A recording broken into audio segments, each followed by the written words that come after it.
Welcome to Design Emergency, the podcast that investigates design's fundamental role in our life and in that of all species and ecosystems.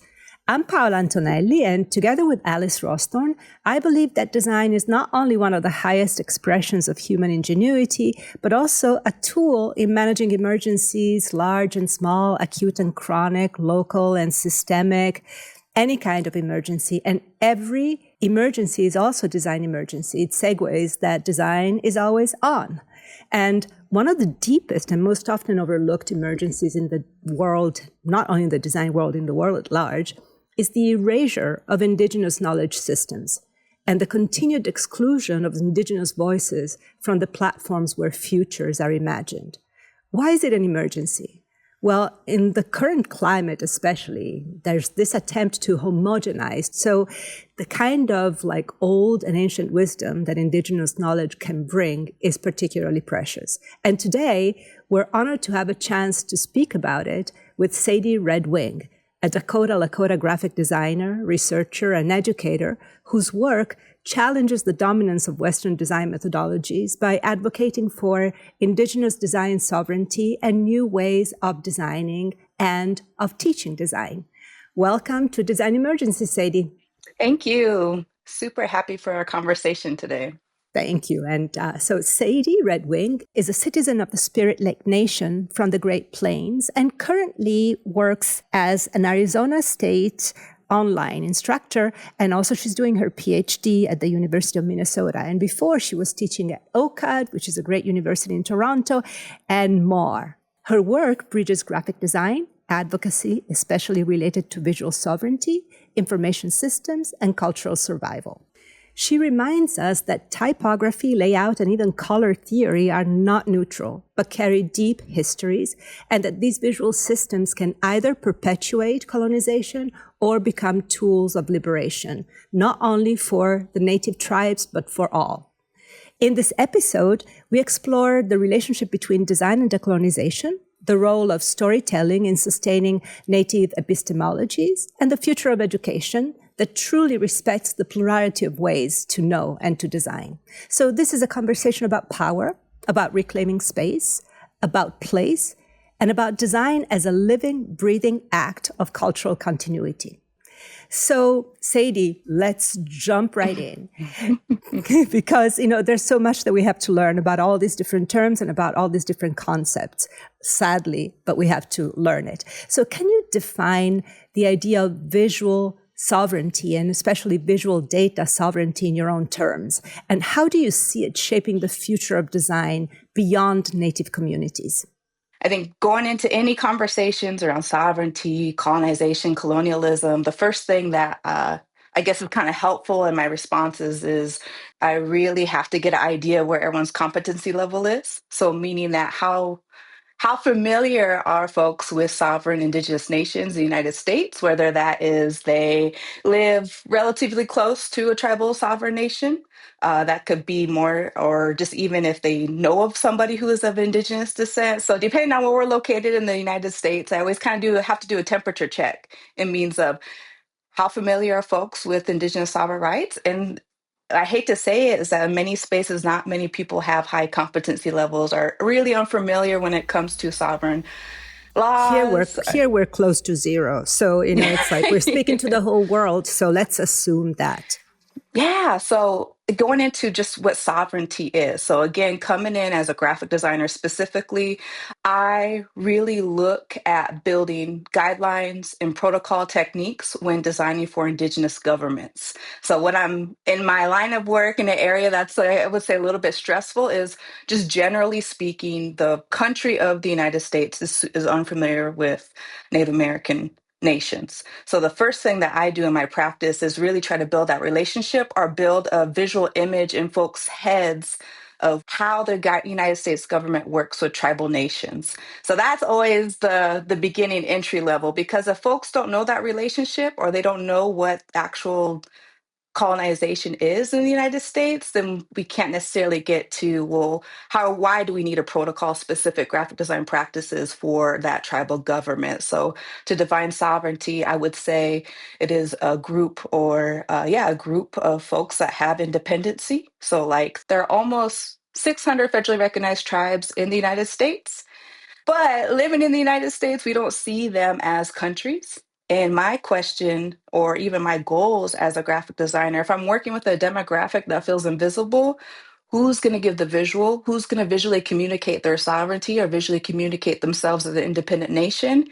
And in my realm of research at the University of Minnesota, that's kind of the area of where I'm looking as visual sovereignty. How can a graphic designer visually show or visually communicate a nationality and a nationality that is independent in the United States? And in your work, are you serving only native tribes and indigenous people, or do you believe that learning more about a different way of existing, about a different way of honoring certain protocols, rhythms, and responsibility can also be helpful to people beyond the tribes and beyond these concerns? So I would say there is an urgency of many tribal nations fighting for sovereignty. So my focus of who I would hope to be in my class would be Indigenous students or just individuals who have interest of working in Indigenous communities and Indigenous nations. Unfortunately, right now, we as a demographic of Native Americans in the United States, our population levels are so low. So just a means of having retention or just enrollment when it comes to just getting Indigenous bodies into academic spaces or into professional working spaces. I think we're really challenged on accumulating those populations.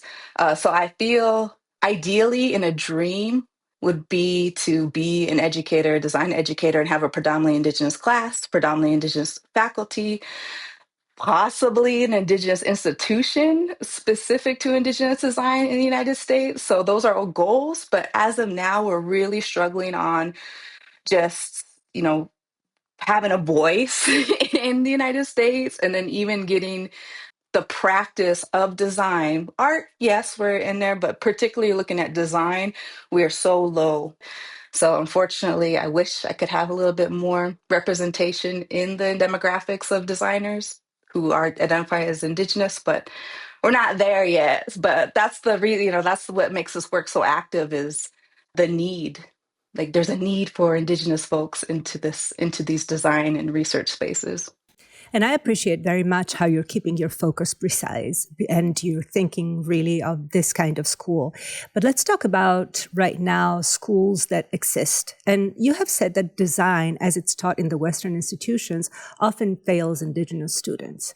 So what happens when a student doesn't know where they're coming from, when their history has been displaced or erased? How does design help them recover it? I have students that come into my classroom and they are struggling with their identity. And I'm trying my best to really put myself in their shoes because I come from an identity where I know exactly where my culture comes from, my name comes from. I know exactly, where the language comes from. And I feel like that is more unique and that is not an experience that many other people have. So I think what is helpful just in my experience, and I'll talk a little bit more specific on design, the process too, but I think it's just helpful knowing somebody that has actual connection to their past historically and through family, which can lead into just preservation of cultural stuff, like when it comes to cuisines or practices, adornment pieces. So that's one, to know that someone else doesn't have that same history, I feel like is a little bit heartbreaking. So I can understand the stress of somebody really trying to find their identity in those aspects. And talking about design, I think I'm talking general, but how I'm going to focus on on what I mean about design is in two things: graphic design and systems. So the importance of bringing more Indigenous educators into spaces is that we developed a lot of systems. So we know how to organize when it comes to community. We know how to visually communicate. We know how to document. Like we did all this area of innovation, invention, and creativity and systems to keeping things reciprocal and functioning for a long time. Uh, it took me a while to really kind of understand the difference between like graphic design, and what system design is. So I think what I really would hope to see just in the future, what's helpful for maybe students that are looking more about their identity is understanding just areas of systems. And I think when you bring in Indigenous expertise, our systems are going to come in based on, tribal tribal systems, how tribes are curated in order to keep stewardship of the land. We're bringing in eco-friendly techniques, and then also just thinking about ecosystems, how ecosystems work.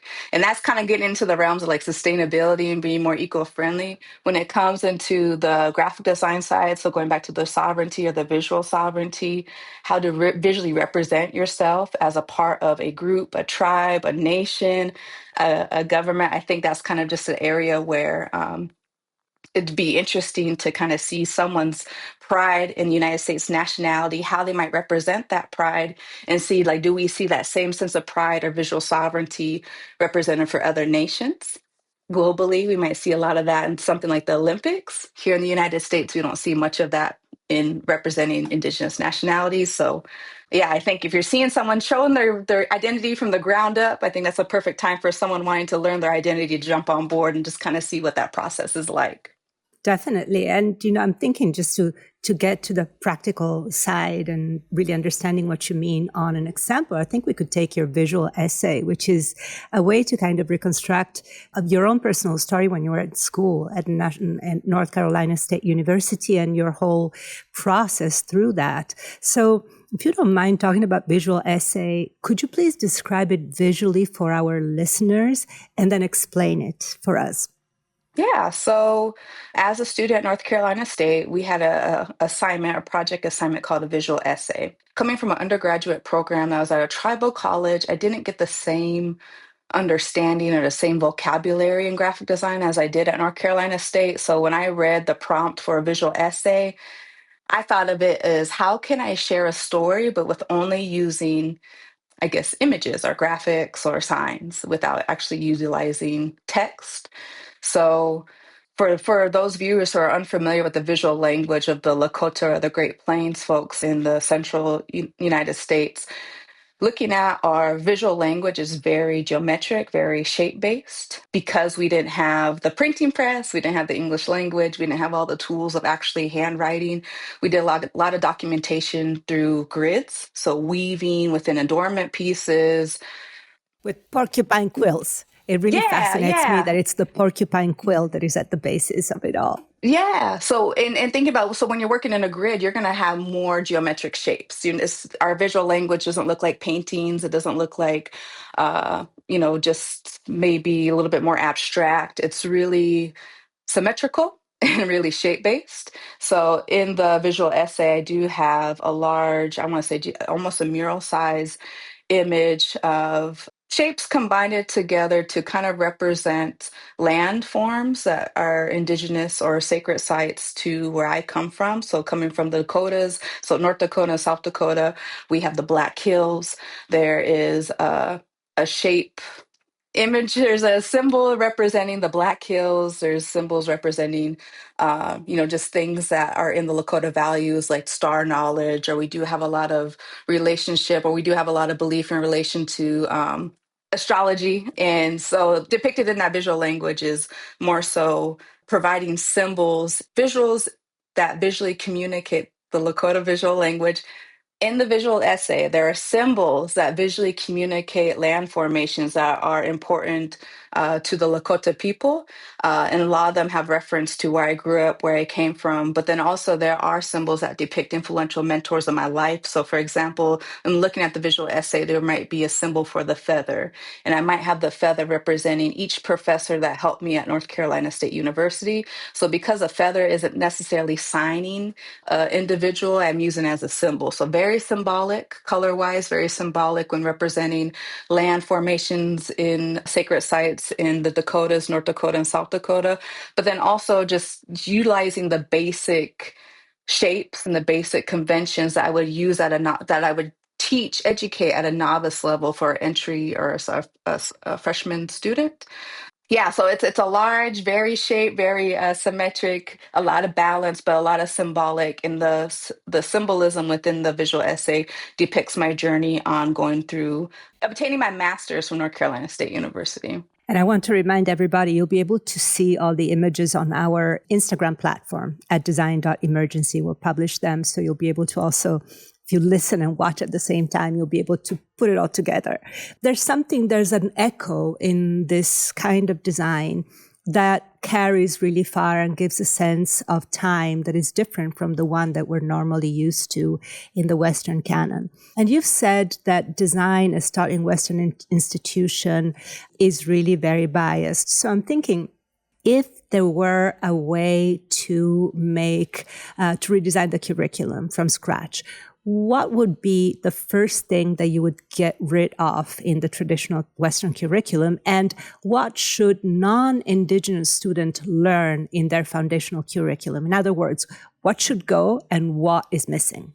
Yes. So three things that I'm going to start off with in here. So I just want to just give a side note that I really respect design curriculum and I respect the power of design. So any advice that means of changing doesn't necessarily mean that I don't agree with it, but just a means of being more inclusive to let's say, historical or history within the graphic design. But the first thing that was helpful for me, so again, responding based on my journey, based on how I was educated in design, the first thing that was helpful for me was, how do you define graphic design? For me, design, I see it similar as like like invention, or meaning that how I might plan or solve or curate something in the composition, the movements I might use. So if you break down graphic design, graphics, you got your graphics, your shapes, your text, your letters, your lines, all that. So all your little pieces, and then your design, how you're going to assemble them in your composition, or however you're going to move or utilize those graphics. So I'll admit it wasn't until my graduate program at NC State where that light bulb clicked on, oh, this is what actual graphic design was. The second thing, once learning the definition of graphic design, you have your elements and you have your design. What are you going to do with all those elements? That definition of design fits perfectly on how Indigenous people documented and recorded before the printing press. So one area that I might teach different in my graphic design history class that might be different from, let's say, a curriculum that is a little bit more European dominant when it comes to historical resources used in their classroom, is seeing how that graphic design defines elements and what you do with those elements is done before the introduction of the printing press. When you look at inventions of how different tribal nations documented and preserved and recorded, it's very graphic design. But as a student, when I was learning about graphic design, the very first thing I learned about was that printing press.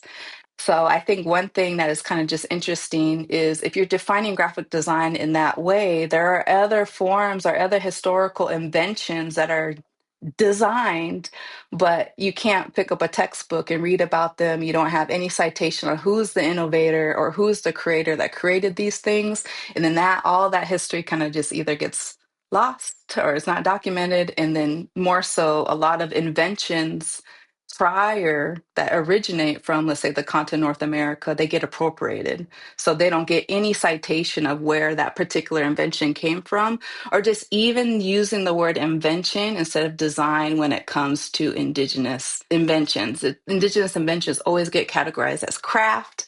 Or they're just always like, I feel like they get belittled a bit in the means of I wish I could go and pick up a book and read famous Indigenous inventors like from the 1600s or the 1500s, but we don't have something like that. So other than suggesting to not start the canon at the printing press, the other thing that I would suggest, or what I make my students feel a little bit more at home, is that as Indigenous people, our advantage will always be land.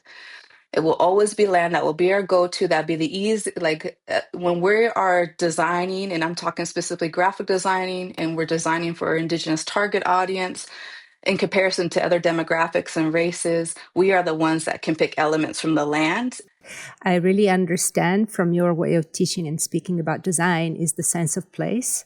So you talk about the fact that you come from grass. You talk about the fact that you know the system of the buffalo because that's where you're coming from. And I wonder exactly if you think that the Western design education can be restructured to center place-based knowledge, or does that even make sense? I think it would make sense that the way graphic design is taught in targeting specifically to a large country like the United States, I feel like it would make sense to break graphic design tactics and methods based on region. So, for example, and I don't want to go down a huge rabbit hole and taking too much time explaining this, but one of the reasons why there is a tribal system and why there are tribes is that the United States and continent North America is so big.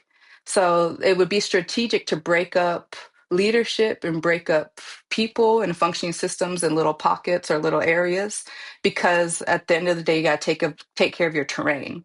Traditionally, graphic designers, educators aren't thinking about the environment or the ecosystems in their practice. When you bring in Indigenous folks and Indigenous educators, the core of our practice will always come from the land. And I feel like not everybody's on the same page of that. Not everybody's on the same page of what that would look like. But I do like how, yeah, sustainability in design is coming into more conversations within design communities, because that's a strong connection to us. Yeah.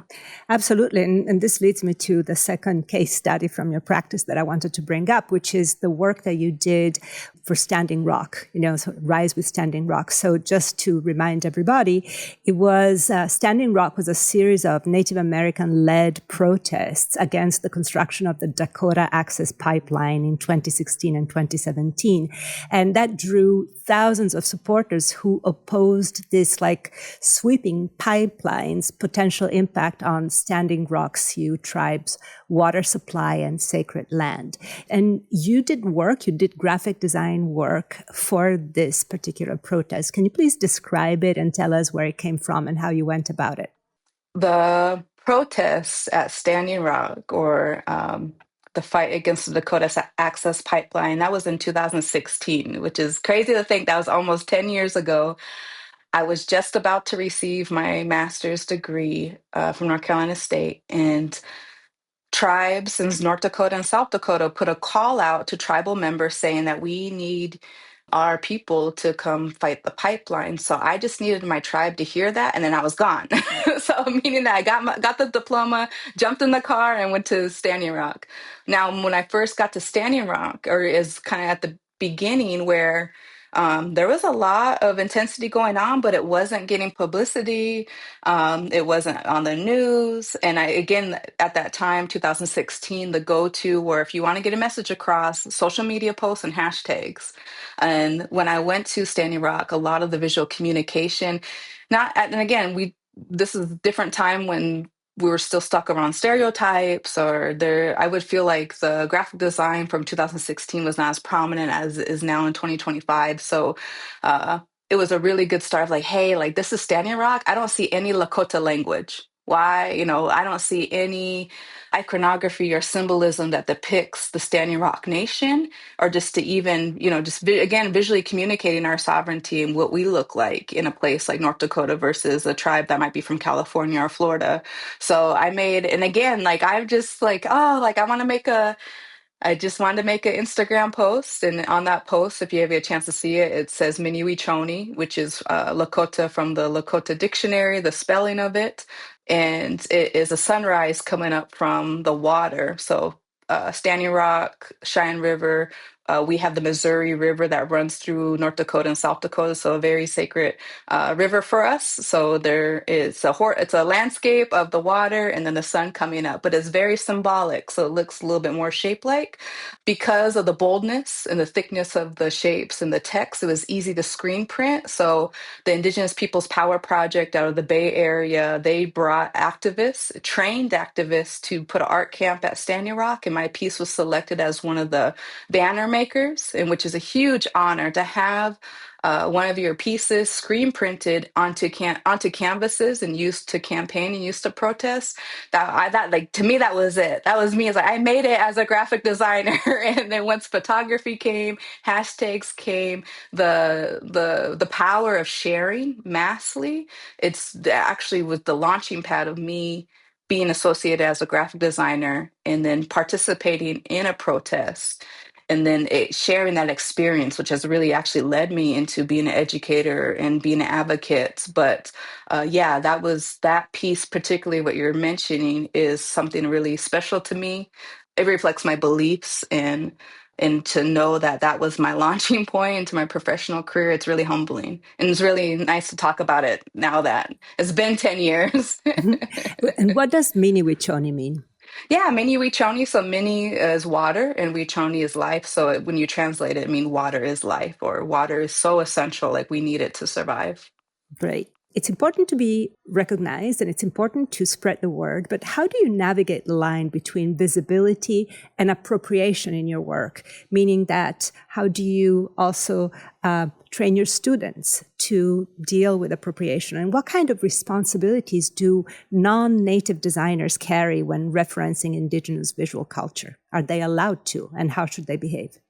Yeah, another amazing question. So I'm going to give an example. When teaching at OCAD I was involved, or I was teaching in the Indigenous Visual Culture program. And teaching in the Indigenous Visual Culture program is an opportunity to curriculum build. So I was very fortunate to add items to the Indigenous materials and methods class, but having a particular lesson, having a particular week to even talk about appropriation. So that's one thing that I noticed in bringing more of the, I guess, Indigenous perspective into graphic design spaces is everybody needs to be on the same page on definitions.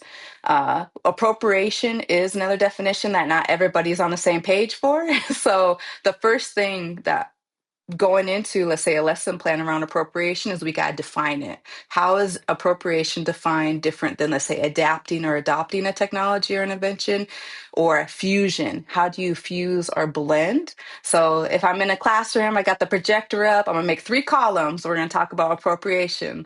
So meaning that something that is taken and not cited. So it's because, again, folks, low competency levels of indigeneity, they don't even know if an invention is being appropriated, and that's not their fault. But examples that I would give is, what if I'm Lakota and I said the Lakotas invented internet and gave no citation, gave no like history or just even note. I said, nope, the Lakotas, we invented internet. We're going to appropriate it and say that that's ours. So, but again, so just thinking about like taking one's invention idea and then not giving any credit to it, that's a lot different than the definition of adapting something. Somebody introduced me to this invention. We saw that how it was going to make our life more convenient. I'm adapting it. I'm telling exactly where it comes from. So for example, steel and glass brought over by Italy. Lakota said we didn't invent glass. We knew it came over from Italy. So again, just giving it acknowledgement and defining where a particular invention, resource, idea comes from. And then fusion. We live in a day where many things are fused. We have the competency to know that if there is a bowl of pho and there is a sushi roll, I know the difference if it's combined it, or I know exactly where a pho sushi roll, or maybe let's say like a sushi burrito. So I feel like we are really competent when it comes to fusions, when it comes to food, or maybe something Especially, that, yeah, food, yeah. exactly. We had to learn But to be as competent with design. That makes a lot of sense. That's so exactly. good. Yeah. Getting the definitions down for sure. And I feel like once people can grasp that and then bring in their own historical or their own cultural knowledge, and they're like, oh, yeah, this happens to us. Or, Interesting. yeah. So that's Makes how sense. I go about Makes it. Yeah. sense. And, it leads me to another case study from your work, my third case studies, which is the winter 2017 edition of the World Policy Journal. You did the cover, and it was devoted, that issue, to the United Nations Declaration of Rights of the Indigenous Peoples.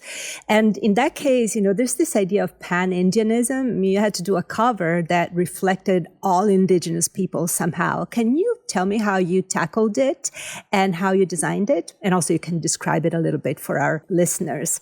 Yeah. So the cover, gosh, okay, it's been a while.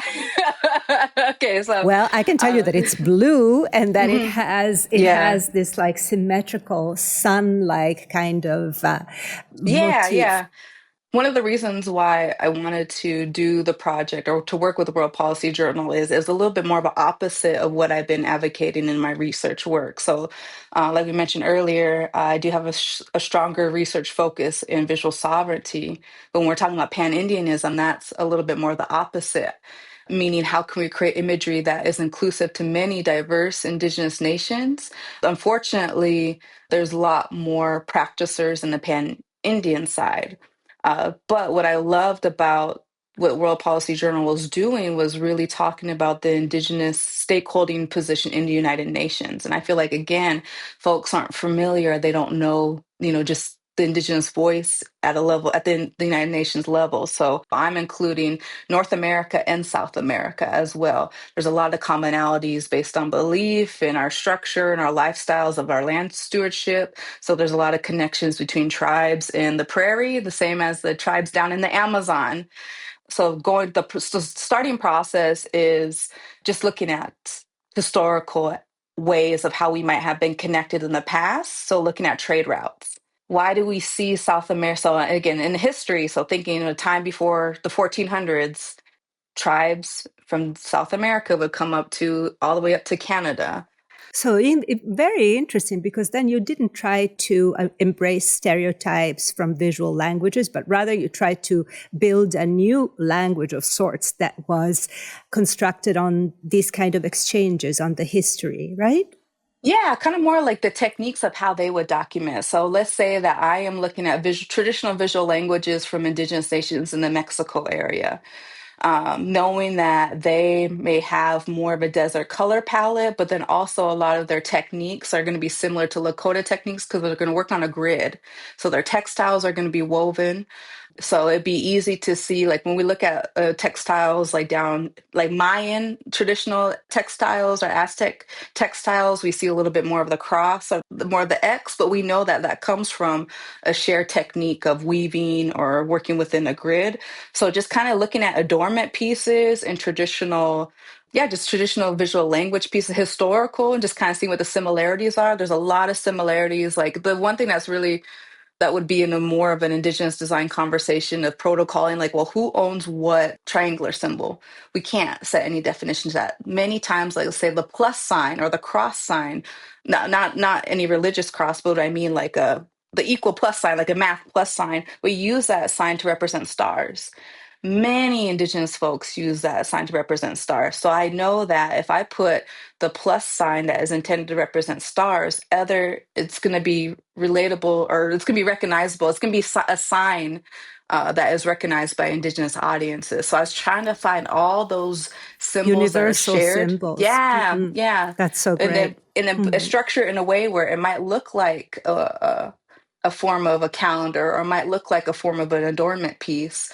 Again, we're just not everybody's at the same competency level. So I think it's just still kind of a trial and error. Well, let me try it this way. So it doesn't look stereotypical. It's paying homage to recognizable signs.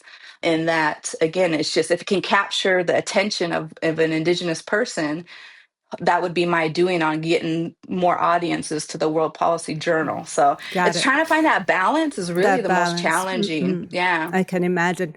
So, design emergency is about design as a tool for change. So, what's one urgent emergency that you believe only Indigenous design can solve?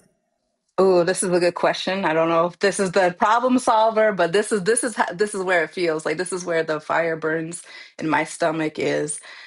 What I noticed as a graphic designer, I never thought I would be in a position to advocate for grass. Now, let me explain this in a second. So, 2025, as a graphic designer, in doing a guest lecture, maybe brought into maybe a design community or a group or participate in a workshop, many designers are looking for more eco-friendly solutions.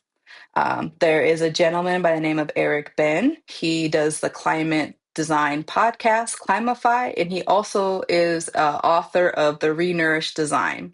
And The Renourished Design is a book intended for graphic design educators of how to be more eco-friendly in their practice. So Eric Ben, he is a professor at the University of Illinois. I was on his podcast, and one thing that struck me was Ben was teaching his graphic design students to grow grass to make their own paper. And also, but it would make sense in a place like Illinois where you do have soil for grass. I come from a traditional ecological knowledge that goes into keeping prairie soil alive. So it would make sense he would reach out to me to talk to his students about soil, but it's a graphic design class. But the reason is for graphic designers, we waste a lot of paper.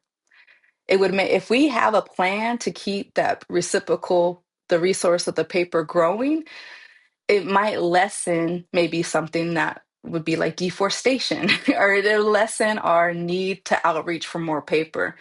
Indigenous, we are the ones that will give you the lived experience of resource exploitation. So what I think is really exciting right now in talking about sustainability, in talking about eco-friendly practices, Indigenous folks, we already have the evidence of how to be more eco-friendly in systems and designs and inventions. We know what it's like for a resource to be exploited, and then building relationships with those demographics that hold that knowledge. And a lot of it is trust, building trust. Amen, Sadie. Thank you for this powerful and thought-provoking conversation at a good time when the world desperately needs this kind of conversation. So this is Design Emergency, and you've just heard from designer, educator, and advocate Sadie Red Wing. Through her work, Sadie reclaims design as a sovereign space, one capable of protecting Indigenous knowledge systems, challenging colonial structures, and imagining futures that are plural, equitable, and grounded in ancestral wisdom. And as always, you can find visuals related to this interview on our Instagram feed at design.emergency. And Alice, Rosthorn, and I invite you to explore our archive of episodes, conversations with designers, architects, thinkers, and activists around the world who are using design to address today's most urgent emergencies and build a better future for all species, all ecosystems, and all cultures. Thank you for listening.